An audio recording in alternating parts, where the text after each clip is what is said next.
Anthropic's chatbot, named Claude, is now #1 in the App Store after the company's very public fallout with the Pentagon this week. Just yesterday, it passed OpenAI's ChatGPT for the #1 spot in Apple's U.S. App Store. The company, Anthropic, says free users have increased more than 60% since January, and paid subscribers have more than doubled this year. You've probably typed something into Claude today.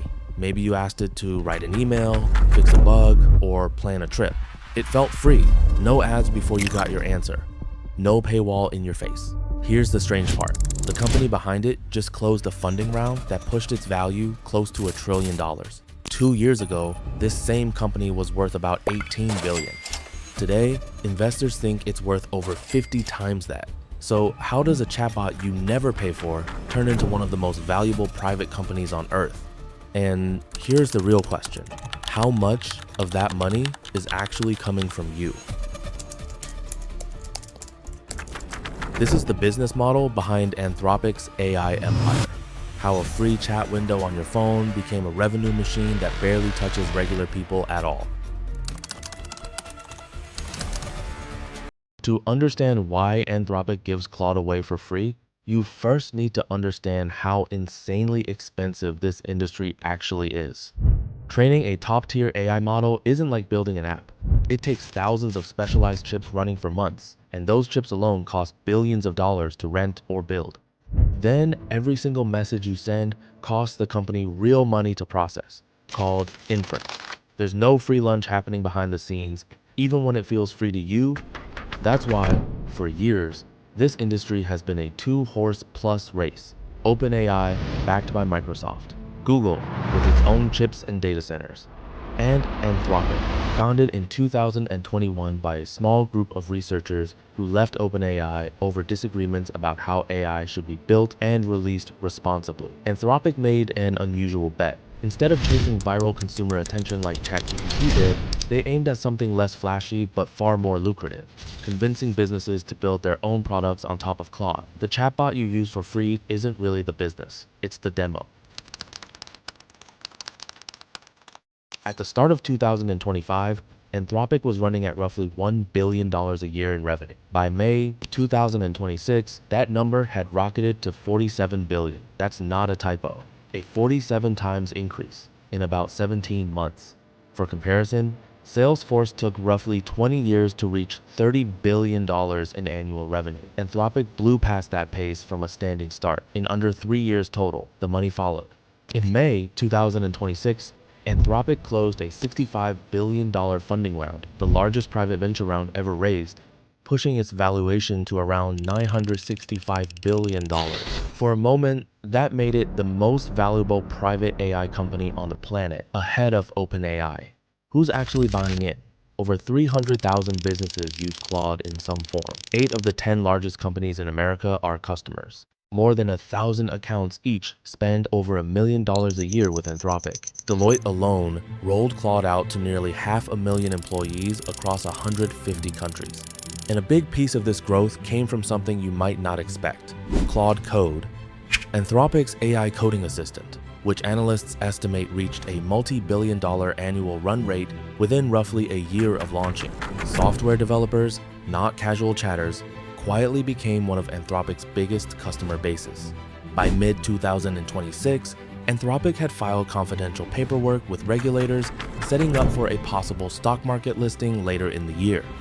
This is the rise part of the story. Now, here's where it gets complicated. Anthropic has committed to spending over $80 billion on cloud computing infrastructure through 2029. Every model they train, every message you send, costs real money to run.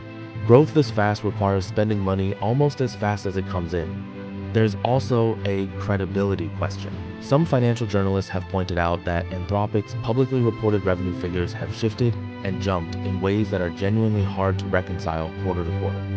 Numbers reported to the press don't always line up cleanly with numbers disclosed under oath in legal filings. That doesn't mean the growth isn't real. It means outsiders are still piecing together exactly how real and exactly how it's counted. Then there's a reminder that this business isn't fully in its own hands. In June 2026, Anthropic briefly had to pull two of its newest AI models offline worldwide after a United States export control order. The suspension only lasted a couple of weeks before it was resolved, but it was a clear signal.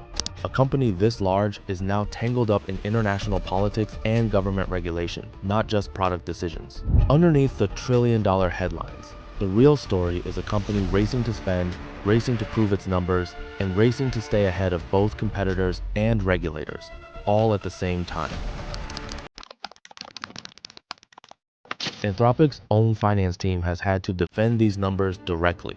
Under oath, in a court filing, the company's chief financial officer confirmed revenue had crossed the $5 billion mark at that point, a figure that became the anchor for everything reported after it.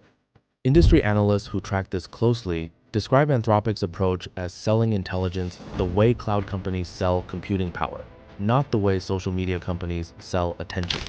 Roughly 70 to 75% of all their revenue comes from businesses paying by the token, essentially renting Claude's brainpower by the sentence to build it into their own products. Companies like GitHub's Copilot and the coding tool Cursor reportedly account for well over $1 billion of that API revenue between them, all without their users ever opening Claude's own app. Meanwhile, everyday subscribers like you and me, on plans ranging from free to $20 a month for Pro, up to $200 a month for the heaviest individual users, make up a much smaller slice, generally estimated somewhere between 10 and 20% of total revenue. The chat window isn't where the money lives, it's the entry point. So here's the full picture. Claude feels like a consumer product because that's the part you can see and touch. But roughly 80% of Anthropic's revenue comes from businesses you'll never interact with directly, paying to embed Claude inside their own tools, their own apps, their own workflows. This is the opposite of how most tech giants built their fortunes. No ads, no selling your data to marketers. The product you use for free isn't the moneymaker, it's the trust builder. The proof that convinces a company's engineering team to sign a contract worth millions.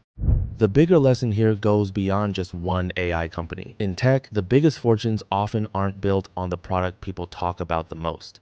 They're built quietly, one layer underneath, selling the infrastructure that other products run on. Claude isn't trying to be your favorite app. It's trying to be the engine nobody sees, running inside hundreds of thousands of apps you might already use. Which raises an obvious question. If Anthropic makes most of its money from businesses instead of people like us, does that mean its biggest rival, OpenAI, works exactly the same way? Actually, no. OpenAI's money comes from a completely different place, and understanding that difference explains why these two companies are on a collision course. That's a story for another video.